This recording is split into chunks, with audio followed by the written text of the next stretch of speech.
एक मोठी बातमी आपल्या समोर येते. तुकाराम मुंढेंकडून महत्त्वाची जबाबदारी काढून घेतली. पालक सचिव पदावरून 4च महिन्यात हटवलं. अन्न व औषध प्रशासनाच्या आयुक्तपदाचा पदभार स्वीकारल्यापासून धडाडीची कामगिरी करणाऱ्या तुकाराम मुंढे यांच्यासंबंधी एक मोठी माहिती समोर येते. त्यांच्याकडे असलेल्या परभणीच्या पालक सचिव पदाच्या जबाबदारीतून मुक्त करण्यात आले. त्यांच्याऐवजी डॉक्टर चंद्रकांत पुलकोंडवार यांच्याकडे आता परभणीच्या पालक सचिव पदाची जबाबदारी देण्यात आलेली आहे. दिव्यांग कल्याण विभागाचे प्रधान सचिव असताना 23 फेब्रुवारी 2026 रोजी तुकाराम मुंढे यांच्या परभणीच्या पालक सचिव पदाची जबाबदारी देण्यात आली होती. एफडीएचे आयुक्त तुकाराम मुंढे हे याआधी मंत्रालयात सचिव असताना त्यांच्याकडे परभणी जिल्ह्याच्या पालक सचिव पदाची जबाबदारी देण्यात आली.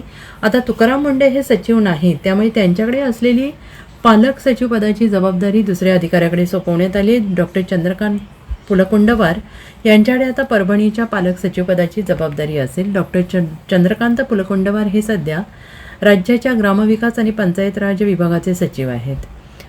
Bureau report SBN Marathi, Mumbai.